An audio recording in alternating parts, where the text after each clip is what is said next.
Mga kapatid, magandang tanghali po sa inyong lahat. Meron akong subscriber na customer na hihingi po ng second opinion sa atin dahil ito po kanyang Ford Ranger na ito ay blow-by. Galing na po siya sa ibang talyer diyan sa Fairview. O sabi nga niya, Parview. Malayo daw po kasi sila. Pumunta pa po rito at sabi po kasi ng mekaniko, matindi na raw po yung blow-by nitong kanilang makina. Ngayon, kailangan niya ng second opinion or kung ito po ba ay pwede pang gamitin or kung hindi na, ay malaman po nila sa akin. So ito, first time nating titignan yung makina ni Sir, kung talaga bang ito ay matindi na ang blow-by or baka naman meron lang mali or baka naman mali lang ang salin ng langis. O marami po kasing pwedeng mangyari bago nating masabi na talagang blow-by na ang isang makina. Sa halip na makahinga yung makina natin, nare-restrict yung hininga, yung breather, dahil nga dito sa nilagay na hose na to, dito sa oil cut scan. Tignan nyo yung original na hose. Yes, mas bigger. Malaki. Malaki. O, papunta ito doon sa intake, Mm-mm. dito sa air cleaner. Yes. Okay? Tapos, dito lumiit. Ngayon, ito yung galing sa breather. Ayan, ang laki din, no? Tapos, pinaliit nila dito. So, na-restrict ngayon yung hangin. Tapos, ang isa pa, kaya ayan nakalagay dito, yung kasing intake na yan, hihigupin pa niya yung yung hangin na nandoon dapat sa breather. Kaya ganun yan, diretso, ito magkadugtong yan, hinihigop pa kasi niyan yun para matulungan yung hininga ng makina na mahigop niya. Okay. So dito, ang naging problema, nagkaroon na ng restrictions at pag napuno pa ito, lalong wala ng hininga, wala nang dadaanan Yes. yung hangin. Nauso kasi ito noong araw pero hindi advisable sa mga ganitong malalaking makina na maglagay po nito. Kasi po kung halimbawa talagang may oil na lumalabas dyan, yung blow-by mist ng oil, natural po kasi sa isang engine kahit brand new, meron siyang blow-by talaga. Okay. Walang engine na ginawa na walang blow-by. Meron po yan, talagang yun nga lang sa mga bago, mahinang mahina. Pero iyon, kailangan higupin nitong intake, ibabalik lang ulit niya sa makina at ilalabas na. Pero dito, na-restrict siya.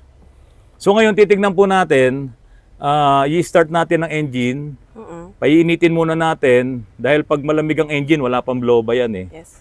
So pag uminit na yan, makikita natin yung usok, kung malakas. Tapos pag malakas, tatanggalin ngayon natin to. Tignan natin kung hihina yung usok. Okay. Pag humina yung usok na yon, ibig sabihin ito yung nag-cause ng Yes. problema. Okay. Okay po. Sabi ni Daddy, nung wala pa daw to, wala namang usok. Pero nung nilagay ito, after a few months siguro, no? Kasi bago mo mapuno ito, doon talaga siya magkakaroon ng harang O, hindi napupuno. Oo. So, yun, nagkaroon na ng usok. Saka ito, kung mapapansin nyo yung hose na to, pantayan, naka-level yan doon oh. Ang nangyari dito, para siyang bridge, gumanong Yes. pa, umakyat Oo. pang ganon. No? So, yan ngayon, okay. Pa-start natin yung engine para malaman natin kung malakas po ang blow-by. Sige po ma'am, paki-start po. Sige po. So itong makina na to, ayan wala namang yung bahid ng langis, sabi natin, walang mga tagas-tagas. Maganda yung makina. At saka ang ganda ng andar. Kaya lang, ang sabi nga doon sa huling shop na pinanggalingan, blow-by nga daw po. Titignan natin kung gaano kalakas yung blow-by mist na lumalabas na galing dito sa ilalim. Wow, malakas na. Hawakan mo to. Oh, malakas na.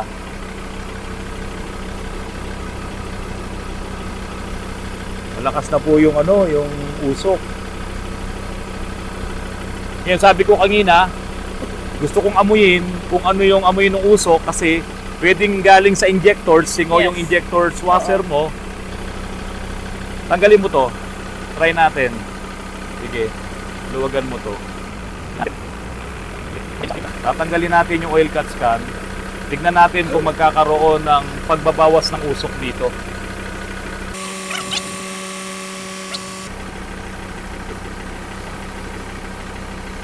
Okay.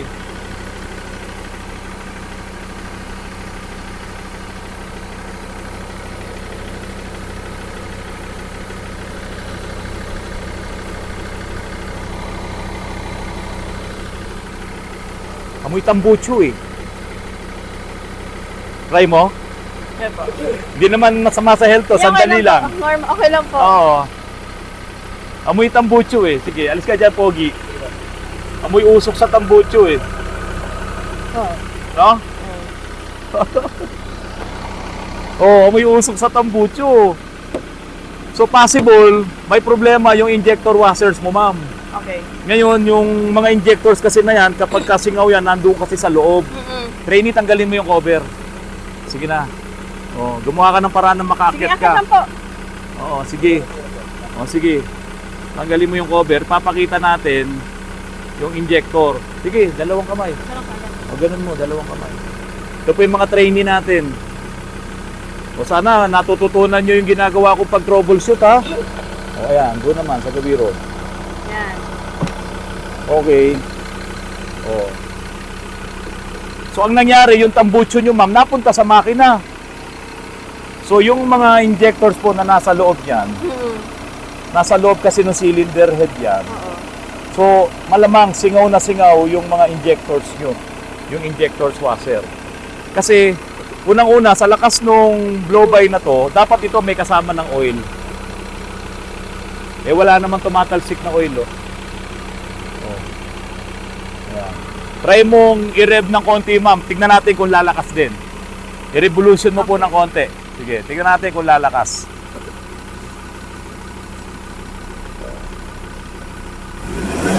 Yeah, lumalakas, oh. Lumalakas, oh. Sige mo, sige. Sige, oh, lumalakas, oh. Oh. Oh.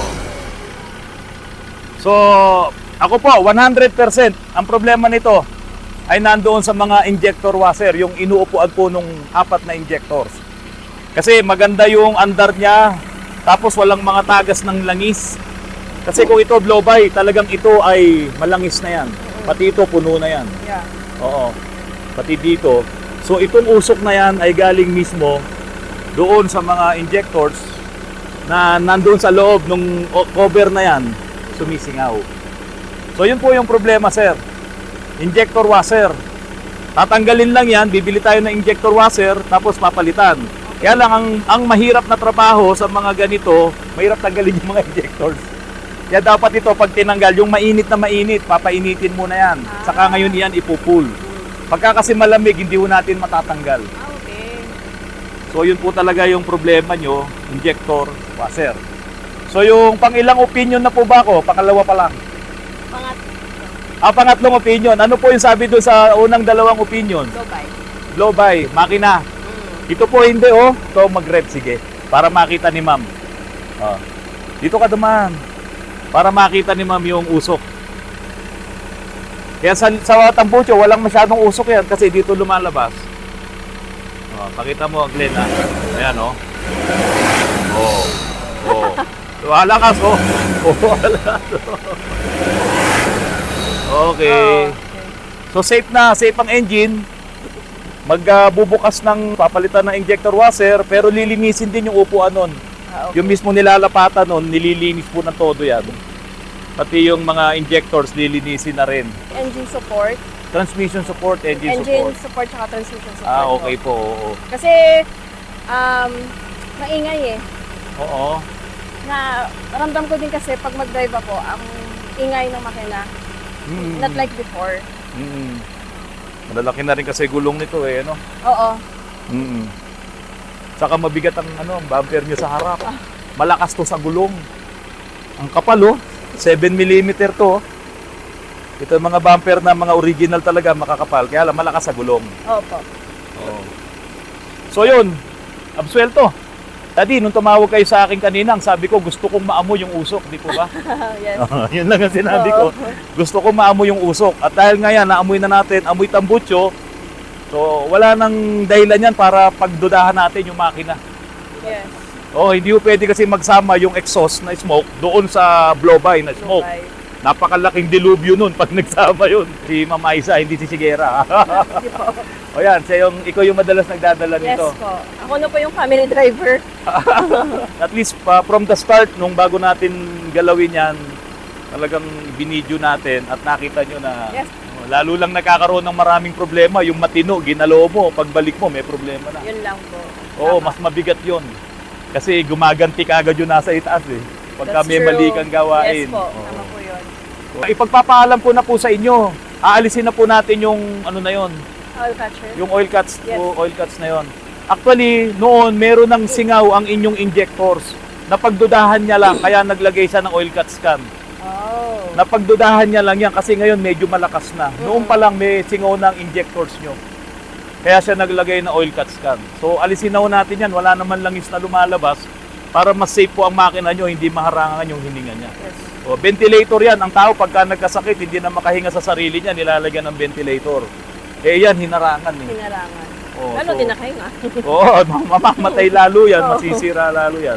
Walang usok sa tambucho. Yan o, wala o. Kasi yung usok, nandoon lahat sa engine, doon sa breather, saka doon sa suksukan ng dipstick. Nandoon pumupunta yung usok. Kaya dito halos wala na. Eh tulad nga ng sinabi ko rin kanina doon sa start ng vlog natin bago i-start, kapag ka blow by kasi, hintayin mo munang uminit yung oil, yung engine, kasi doon pa lang magkakaroon ng steam, ng smoke. Eh ito, pag start pa lang, tinanggal natin yung dipstick, eh umusok na kagad. So ibig sabihin, hindi blow by miss ng engine yun. Kaya yung amoy na naamoy ko ngayon dito, yan din yung naamoy ni Ma'am Aiza. At talaga namang nag-agree siya na walang problema yung engine. Doon sa dalawang unang nag-diagnose, siguro hindi nyo lang alam talaga yung diskarte. Pero ngayon, sana mapanood nyo to para sa susunod na may magpagawa sa inyo ay hindi ma-diagnose ng mali yung makina. Kasi napakalaking gastos kapag yan ay pinakailaman. At habang ginagalaw niya, lalo pang dumarami ang problema, eh wala naman palang problema, wala namang sira. So yan mga kapatid, napanood niyo po yung ating pagdadiagnose. Parehas na parehas po para kay Ma'am Aiza at para kay Daddy. Kaso ayaw magpakita ni Daddy sa video. Ako, ikinalulungkot ko, Kuya Ivan. Ay nako, tignan mo ang nangyari sa makina mo. Sobra, halukayin mo nga, halukayin mo nga. Mukhang hindi ito kakayanin ng top overhaul lang. Bubuo na yung ano. Oo, grabe kasi kailangan namin buksan pati yung loob ng makina. Grabe, oh. Sobra, hindi na to kaya ng top overhaul. Magje-general overhaul tayo, kakalasin talaga natin lahat kasi pati dito sa gilid, ikot ka Glenn, ikot ka. Oh, pati dito sa gilid, oh. Oh. Ayan, nabulok na talaga yung makina nito. Yung ano, yung cover, timing cover, tingnan nga natin. Oh, sandali lang po. Oh, tignan mo naman, oh. Oh, napakadumi ito. Importante itong pyesa na to. Napasok ko na to ng dumi doon sa kaloob-looban. Taas mo konting ganun. Oh, ayan, oh. Ito, barado na, oh. Tignan mo. Yung oil Oo, pump barado niya. na. So ito, talagang kailangan natin na bumili ng overhauling gasket. Ngayon, para sa akin, dapat baba na makina nito. Wala na akong magagawa dito. Ngayon, kung ayaw ng customer, eh wala akong magagawa. Huwag nyong tiyagain na ganyan, ibaba nyo na makina kasi hindi natin malilinis yung ilalim. Baka dito lang masira ang pangalan natin kung dudukot-dukutin pa natin yan. So, RJ, total ikaw ang nakatoka dito, task mo to. Ibaba mo na ang makina niyan. Nandiyan naman si Master June na tutulong sa inyo sa pagbuo nito. Sa may-ari nito, Kuya Ivan, wala kaming choice. Pero kung ipatitigil mo ang trabaho, wala namang problema. Tawagan mo lang kagad ako para malaman ko at ititigil natin ang trabaho. Pero syempre, ganito ko na ibibigay sa iyo yan. Dahil hindi ko pwedeng buuin yan ng ganyan. Na halika nga, isa pang beses. Ayan oh, talagang sobrang putik. Oh, grabe. Oh, wala po talaga. Hindi na nga po titino. makita yung mga tornilyo ng ano eh. Oo. Head. Kalog ang piston, oh. Ayan, laki ng kalog ng piston, oh. So magkakaroon na to ng piston slap. Eh yung kayang ano, yung ibang portion, pwede mo bang ikutin? Ikot. Tapos ito, oh, yung daanan ng tubig, oh. Oh, talagang napuno na ng oil sludge. Kaya no way na yung head lang ang lilinisin natin. Hindi na kaya. So tignan natin yung iba pang piston. Yan. Sige, yangat mo. Top dead mo. Sige. Ay, mas malakas. Oh, mas malala ito. Oh. Oh, malala ito. O yung kabila. plus 3-cylinder lang kasi to. Eh kasi ba naman, ikaw ba naman ang wala nang langis, sunog na langis niyan? Ah, wala, kalog lahat, oh. Oh, kalog po lahat. Talagang overhaul na. No way na malilinisin lang, overhaul na po talaga. Ayoko lang humawak ng marumi ngayon dahil birthday po ni Direk Rico Gutierrez. Pupunta ako dyan sa opisina ko sa Timog Avenue sa tabi ng GMA sa iTransit Media at magkakaroon po ng kaunting salo-salo mga kapatid. Happy birthday Direk Rico Gutierrez, ang direktor po ng Encantadia Sangre. Kasalanan ka sa akin. Di ba sabi ko pag hindi sira wag niyo papalitan? Di ba? Dito ka kinakausap kita eh. Oh, tumayo ka, huwag kang maupo. Di ba sabi ko, pag hindi sira, huwag niyong papalitan? Ikaw din ron. Oh. Oh, ito. Oh, ito, may tagas. Baka yan lang ang may problema, kaya ayaw umabante. Di ba tinowing to? Tinowing? Dito sa atin, ayaw umandar? Ha? Under naman po, pero ayaw na po umabante. Ayaw umabante. Pinalitan mo na yan. Yan siguro lang ang may problema. Pero pinalitan mo to, umandar na. Maandar lang po, sir, pero wala. Walang abante. Ano kaya ang problema? Tignan ko nga, ano ba yung nakita mo pang problema? Pwede pa yata yan eh. Tignan mo ko nga. Iangat mo nga, oh. Oh, pwede pa yan eh. Pag binili mo to, 4 na piraso lang ang set, ba't ito dumami?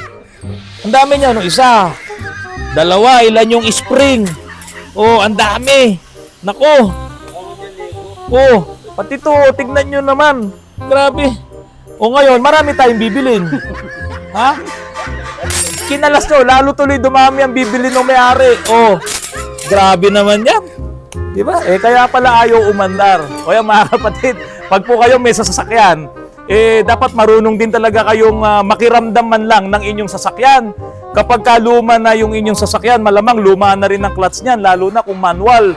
So, papakiramdaman nyo, pag mahirap ng ikambyo, yung maya't maya, apak kayo ng apak ng clutch, binobomba nyo dahil mahirap ng ikambyo, ayaw nang pumasok. Ayan ang mangyayari. Sisirain talaga ang inyong clutch assembly, yung pressure plate, pati yung clutch lining.